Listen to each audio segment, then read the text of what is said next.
Okay, we're back for the second part of topic 12, which is World War II. I want to talk today a little bit about the Axis powers and how they were able to advance and be as successful as they were in the early years of the war. Okay, so the war starts in September of 1939. The Germans mount a massive assault on Poland. The word that is used, and you probably have heard it before, is called Blitzkrieg, which means lightning war in German. This is a war that you have a massive assault, tanks, aircraft, troops pouring into the country, attacking on multiple fronts within that country. And within a matter of weeks, Poland is taken over by Germany. In in accord with the Nazi-Soviet Non-Aggression Pact, the USSR moves into Latvia, Lithuania, Estonia, and Finland. There isn't any opposition from anyone else, and so they keep their part of the bargain. Now, later, this is not going to work out. Later, Germany does attack the Soviet Union, but for right now, they're at least staying out of each other's way. And there was a period of time from September to basically March where there really wasn't a whole lot of activity going on with the war. In fact, it's sometimes called the Sitzkrieg, the sitting war. But starting in the spring of 1940, you could see this massive assault that the Nazis, the Germans, launched on Western Europe. So very, very quickly, there's not very many places that are free. They're either neutral or they're allied with the Axis powers. Um, the French, they are attacked. They eventually are conquered. And there's a puppet French government that's set up in the southern part of France. The British that are there, they're basically trapped. And there's this episode at a place called Dunkirk where you had 300,000 troops that were basically stuck on the beach. And there was a massive effort on the part of the British Navy and the British population to sail ships over and rescue these guys. And they did, but it basically was because of their failure to stop the Germans.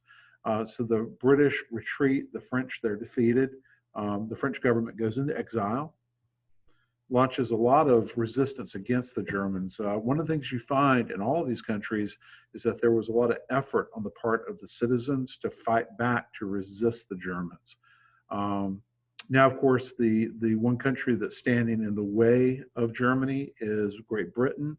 So the Germans launched their Operation Sea Lion, which is the attempt to invade Great Britain. They launched massive airstrikes on the British Isles, attacking cities, attacking industrial sites, basically for about a year. So you have this air war between the Luftwaffe and the Royal Air Force. The British call this the Blitz, and they still remember the effects that this had on the population, with people having to go into air raid shelters at night. Massive bombings that took place. It destroyed London, destroyed most of the major cities in Great Britain.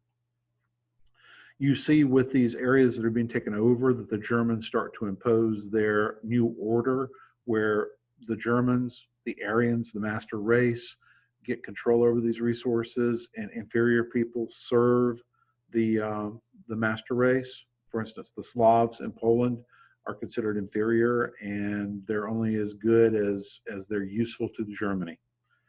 1941, and we're skipping a lot of history here because it is a survey course, but 1941, Hitler violates this pact that he has with Stalin, and he actually invades the Soviet Union. A lot of it is because they need resources, they need oil. The Germans have been stalled in the Middle East by the British, so they can't get to the oil fields there, so they need to go into Soviet territory to get it.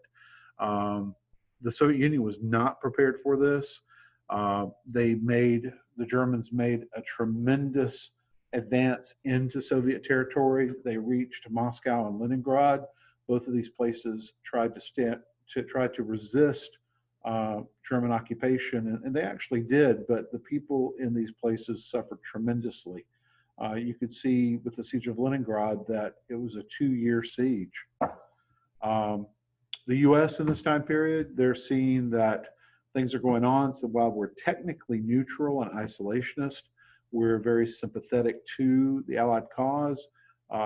Franklin Roosevelt starts to make some changes with the American policy, particularly with the Lend-Lease Act, which gave all necessary materials to the Allies to help them fight. So the United States is kind of becoming an arsenal, a storehouse of weaponry for democracy in the world. And Roosevelt met with Churchill in 1941 off the coast of Canada to negotiate the Atlantic Charter, which basically shows that they were planning on winning the war even before the United States got involved with the war. The Atlantic Charter basically laid the foundations for what later is going to become the United Nations, which would take the place of the League of Nations.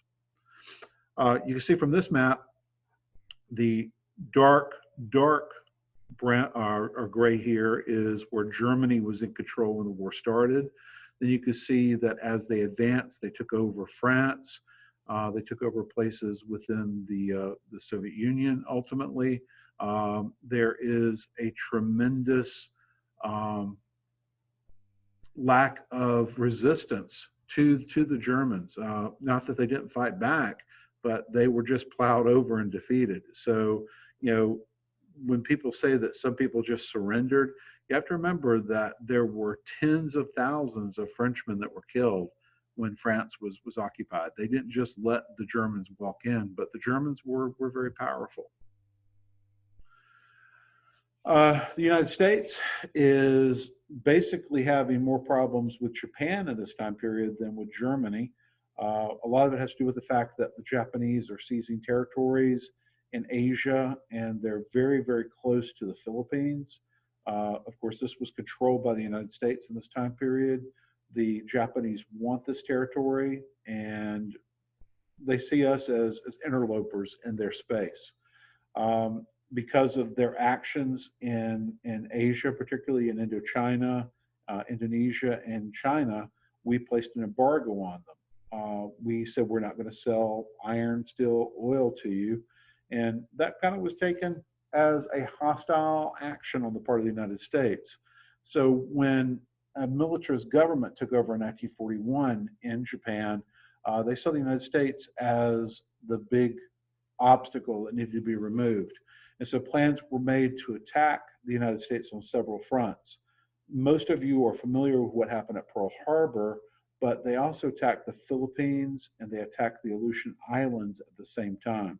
So this was a very planned, very well coordinated attack that destroyed our fleet, or the aircraft, or not the aircraft carriers, but the battleships in the Pacific, killed 2,400 people, and it's what pushed us into the war. And because the Japanese and the Germans were allied, once we declared war on Japan, Germany declared war on us. But you can see that the Japanese, at least initially, are going to be extremely successful with spreading in the Pacific. Ultimately, though, this is going to be their downfall because they were not expecting the United States to recover and strike back so quickly. So this concludes the second video on World War II.